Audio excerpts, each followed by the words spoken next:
नमस्कार, बड़ी खबरों में आपका स्वागत है। आपके साथ मैं हूं रूबी सिंह चौहान। चलिए शुरू करते हैं आज की मुख्य हेडलाइन से।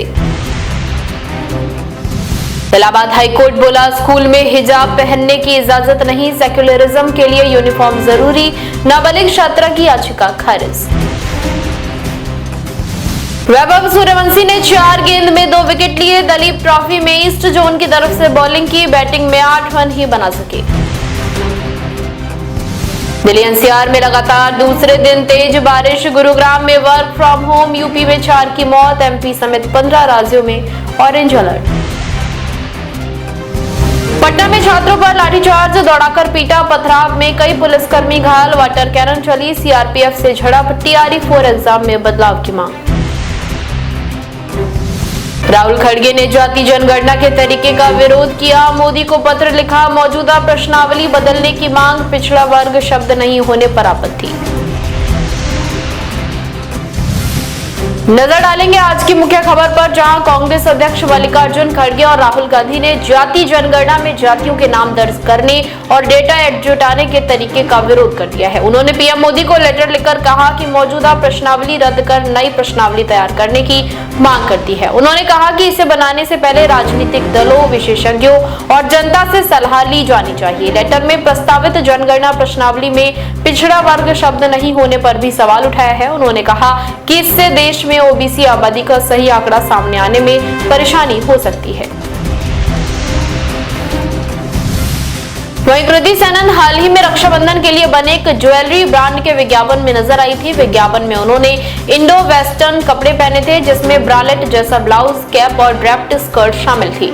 इस लुक को लेकर सोशल मीडिया पर विवाद शुरू हो गया है। कुछ यूजर्स ने कहा कि पारंपरिक त्योहार पर बने विज्ञापन में आउटफिट सही नहीं है। अब इस पर कंगना का भी रिएक्शन सामने आया है। हालांकि उन्होंने कृति सेनन का नाम नहीं लिया है। कंगना ने अपनी इंस्टा स्टोरी पर लिखा, महिला होने के लिए ये शानदार समय है। हमारी अलमारियां कई तरह के कपड़ों से भरी हैं और आज की महिला ग्लोबल महिला है। कॉकटेल ड्रेस से लहंगा चोली, जीन्स से साड़ी और बिकनी से सलवार कमीज तक, आज हमारे पास कपड़ों के इतने विकल्प हैं। फिर आप अपने भाई को बिकनी या अंडरगारमेंट्स में राखी क्यों बांधने की? आपके पास स्टाइलिंग के इतने विकल्प कहाँ गए?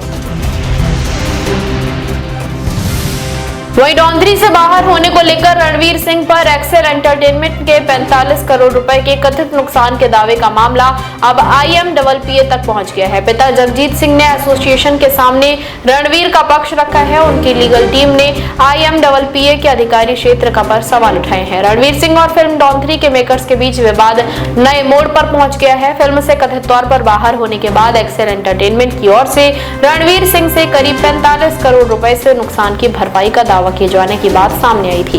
इसी मामले में रणवीर के पिता जगजीत सिंह भवानी ने IMPPA यानी Indian motion picture producers association का रुख किया है। वहीं रुक करेंगे फ्रांस का, जहां एक गांव में सोमवार देर रात 117 किलोमीटर प्रति घंटे की रफ्तार से टॉर्नेडो आ गया। इसमें 41 लोग घायल हुए और सैकड़ों घरों को नुकसान पहुंचा है। मीडिया रिपोर्ट्स के मुताबिक टॉर्नेडो से सबसे ज्यादा नुकसान करीब 1000 आबादी वाले पोमास गांव में हुआ। अधिकारियों के मुताबिक यहां करीब 300 घरों को नुकसान पहुंचा और कुछ घरों की छतें पूरी तरह उड़ गई हैं।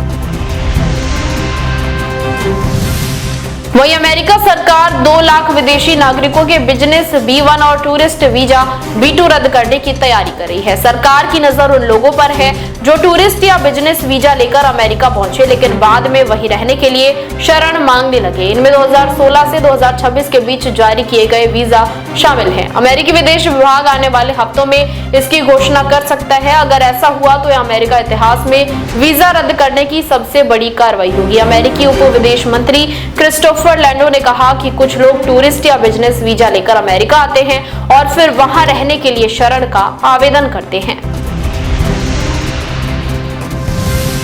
वहीं जम्मू कश्मीर के शोपियां जिले में सुरक्षा बलों ने सोमवार रात चेकिंग के दौरान 6 संदिग्ध आतंकियों को गिरफ्तार किया है। उनके पास से 2 हैंड ग्रेनेड और हिजबुल मुजाहिदीन के 5 पोस्टर मिले हैं।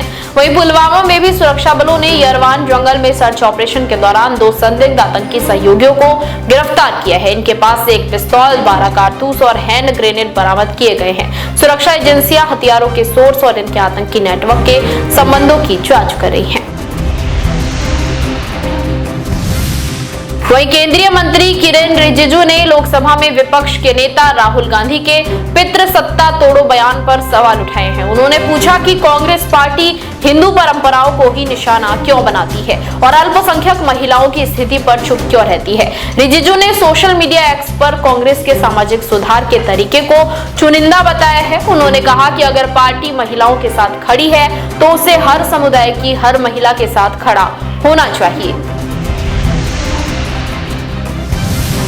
वहीं इजराइल के प्रधानमंत्री बेंजामिन नेतन्याहू ने सोमवार को कहा था कि ईरान ने उनके परिवार को निशाना बनाया है और उनके 2 बेटों में से एक की हत्या की कोशिश की थी। उन्होंने ये बात सरकार समर्थक चैनल 14 को फोन पर दिए गए इंटरव्यू में कही है। नेतन्याहू चुनाव से पहले अपने परिवार और दूसरे राजनीतिक नेताओं की सुरक्षा व्यवस्था पर बात कर रहे थे। नेतन्याहू ने कहा उन्हें दी जा रही सुरक्षा कोई ऐशो आराम नहीं है। नेतन्याहू के 2 बेटे याइर और अवनर हैं। हालांकि उन्होंने ये नहीं बताया कि उनके दोनों बेटों में से किससे निशाना बनाया गया था। हत्या की कोशिश कब और कैसे की गई ये भी उन्होंने नहीं बताया।